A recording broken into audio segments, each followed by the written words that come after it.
Restore article 370 and 35A। खरा खरा बात करो यार, ये डर डर के, मर मर के क्यों बात करते हैं सब? राइट मुझे हिंदुस्तान के आईन ने दिया है,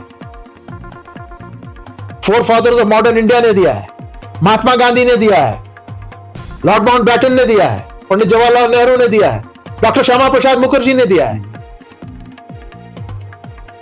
सरदार पटेल ने दिया है। जबान पे कंट्रोल करना, दैट्स नॉट डन।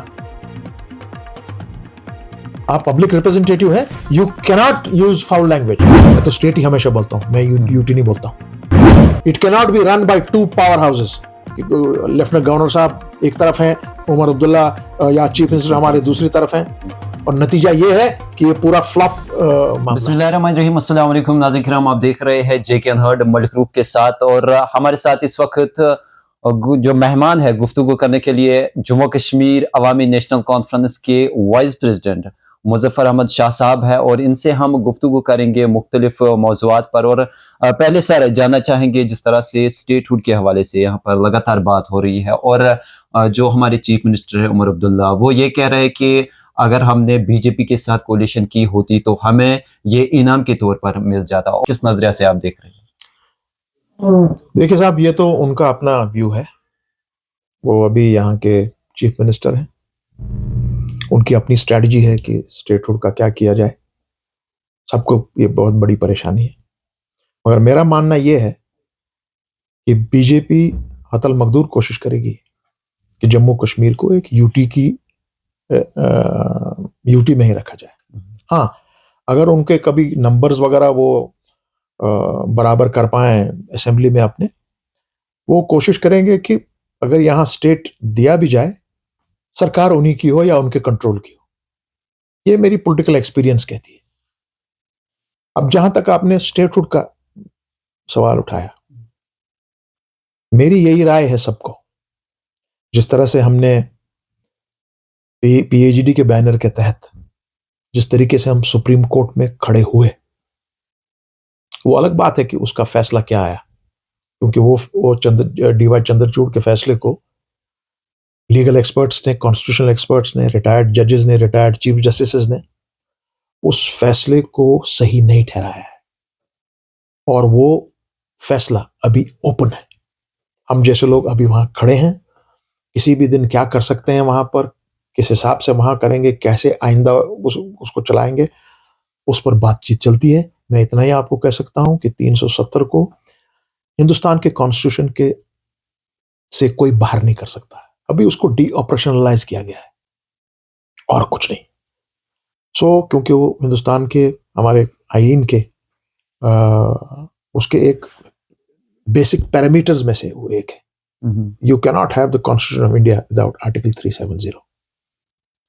जहां तक अब स्टेटहुड का ताल्लुक है, हमारा मानना यह है कि इसमें जितने भी स्टेक होल्डर्स हैं जो वहां पे खड़े थे उस वक्त, हम जैसे लोग, बाकी सियासी जमातें, इसमें सिविल सोसाइटी भी सामने आए, यहाँ के जितने भी स्टेक होल्डर्स हैं सामने आए, और वो चले उधर इंडिविजुअली या कलेक्टिवली, मगर go with a purpose.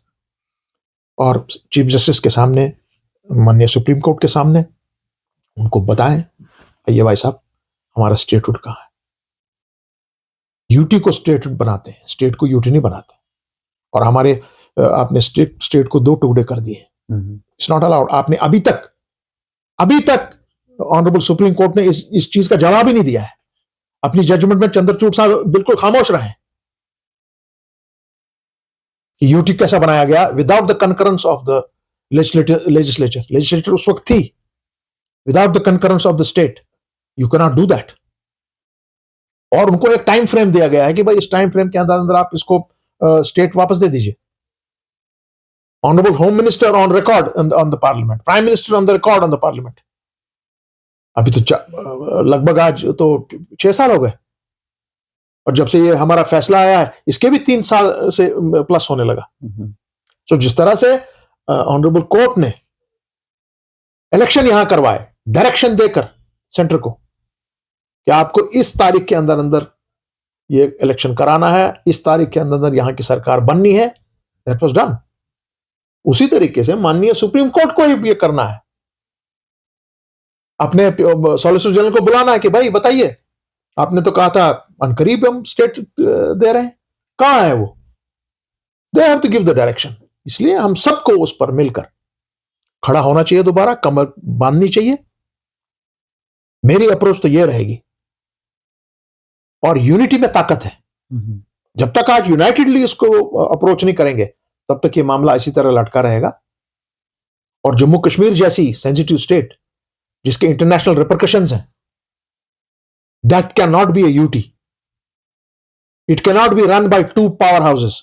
Lieutenant governor साहब एक तरफ हैं, उमर अब्दुल्ला या चीफ मिनिस्टर हमारे दूसरी तरफ हैं, और नतीजा यह है कि यह पूरा फ्लॉप मामला है। यह मामला है, इसको देखना है इन सबको। यहाँ पर मैं बात करना चाहूंगा पॉलिटिकल प्रिजनर्स के हवाले से। तो अवामी नेशनल कॉन्फ्रेंस जो है उस हवाले से क्या कुछ करेगी? और अगर हाल ही में हम बात करेंगे महराज मलिक के हवाले से, उसे भी पब्लिक सेफ्टी एक्ट के तहत बंद कर दिया गया है। सुनिए, यह सवाल आपको जो रूलिंग डिस्पेंसेशन है उनसे पूछना चाहिए। यह सवाल आपको तमाम जो हमारी पार्टीज हैं, जो जिनका हिस्सेदारी इस वक्त असेंबली में है, उनसे पूछना चाहिए। यह सवाल आपको कांग्रेस से करना चाहिए। उनको पूछना चाहिए कि आप बताइए नंबर्स कितने हैं। शायद बहुतों को पता भी नहीं है कितने। 42,000 के करीब हमारे ये नौजवान, बड़े बुजुर्ग, छोटे बड़े इस वक्त कस्टडी में हैं हमारे स्टेट की जेलों में। मैं तो स्टेट ही हमेशा बोलता हूं, मैं यूटी नहीं बोलता हूं। और स्टेट से बाहर, उसमें से करीब 26 से 27,000 ऐसे लोग हैं, मोस्टली यंगस्टर्स, जिनके ऊपर कोई केस नहीं है। सो ये लोग फिर क्या कर रहे हैं? झक मार रहे हैं क्या? इनको खड़े होना चाहिए, कमर बस्ता होना चाहिए, आवाज उठानी चाहिए पूरे हिंदुस्तान में कि हमारे इनको रिहा कीजिए, जिनके ऊपर केस नहीं है कोई। क्यों नहीं कर सकते हैं ये लोग? कराइए इनको, आप जैसे लोग, आपको ये आपका काम है। तो महराज मलिक का अरेस्ट जो है under PSA, that's wrong, absolutely wrong. मगर एक बात यह भी है, उनको अपनी जबान पे कंट्रोल करना है। That's not done. आप पब्लिक रिप्रेजेंटेटिव हैं, you cannot use foul language, but also he cannot be detained under public safety act. यह गलत बात है। उनको इमीडिएटली रिलीज कर देना चाहिए। That's all I can say. तो करंट सरकार की अगर बात करेंगे नेशनल कॉन्फ्रेंस के हवाले से, जो उन्होंने मंशूर दिया था इलेक्शन में, वो उस पर खरे नहीं उतरे हैं। उन्होंने अरे भाई, कौन अपने मंशूर पे खरा उतरा है अभी तक? आप नेशनल कॉन्फ्रेंस को इसलिए पकड़ते हो। हर कोई सियासी जमात, Congress, National Conference, PDP, AIP, PC, TC, जो भी है, उन्होंने इलेक्शन जीता है not for statehood. Let me tell you that. उन्होंने यहां का इलेक्शन जीता for restoration of constitutional rights of Jammu and Kashmir. Restoration of constitutional rights of Jammu and Kashmir means restore article 370 and 35A। खरा खरा बात करो यार।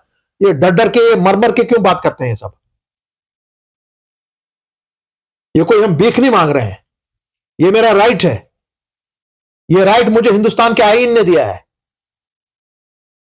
Four fathers of modern India ने दिया है, महात्मा गांधी ने दिया है, लॉर्ड माउंटबेटन ने दिया है, पंडित जवाहरलाल नेहरू ने दिया है, डॉक्टर श्यामा प्रसाद मुखर्जी ने दिया है, सरदार पटेल ने दिया है। इनको शायद मालूम ही नहीं है कि 370 का जो बेसिक ड्राफ्ट है वो सरदार पटेल ने, और उसको सेकंड किया डॉक्टर श्यामा प्रसाद मुखर्जी ने। मैं बीजेपी के भाइयों को कहता हूं, आपको पता है ये सब? क्या बात करते हैं लोग? और हमारे लोग डरे हुए, सहमे हुए, मार देंगे, जेल ले लेंगे, पीएसए लगा देंगे। अरे किस बात पर? You are talking under the constitution of this country. मैं कॉन्स्टिट्यूशन के 4 वॉल्स के अंदर मैं बात कर रहा हूं। मैं अगर ऐसी बात करूंगा, मैं कोई टेररिस्ट नहीं हूं, कोई ट्रेटर नहीं हूं, नहीं। अगर सब लोग एक ही जबान में इसी तरह बात करेंगे, you will be forced to see that this 370 is restored. ये कौन सी बड़ी बात है? मगर इसमें हिम्मत होनी चाहिए। और बेदबी माफ वो हमारे लोगों में नहीं है, ना हमारे लीडरों में, बहुत कम है। इसीलिए मेरा मेरा झगड़ा हो गया और इसीलिए मेरे साथ मामला ये हुआ जो पीएचडी में नहीं होना चाहिए था। बडगाम सीट के हवाले से जानना चाहेंगे, क्या अवामी नेशनल कॉन्फ्रेंस वहां पर इलेक्शन लड़ेगी? वक्त फैसला करेगा जी। बडगाम का इलेक्शन जो होगा, बडगाम का नुमाइंदा लड़ेगा, जो बडगाम का बाशिंदा हो, ऐसा बंदा होना चाहिए वहां, जो वहां के हालात को जाने, क्या करना है उधर। हमारा अच्छा कैंडिडेट कोई मिला जरूर उठाएंगे, नहीं मिला सबसे बेस्ट कैंडिडेट को सपोर्ट करेंगे, मगर मैं चाहूंगा कि वो ऐसा आदमी होना चाहिए जो एक नुमाया रोल अदा करे बडगाम के लिए। चलो, बहुत बहुत शुक्रिया आपका। Thank you. नाज़रीन किराम, ये थे हमारे साथ आज के मेहमान अवामी नेशनल कॉन्फ्रेंस के वाइस प्रेसिडेंट मुजफ्फर शाह साहब, जिनके साथ हमने आज के प्रोग्राम में गुफ्तगू किया है। मजीद अपडेट्स के लिए आप बने रहिए जेके अनहर्ड के साथ। हमें दीजिए इजाजत। खुदा हाफिज़।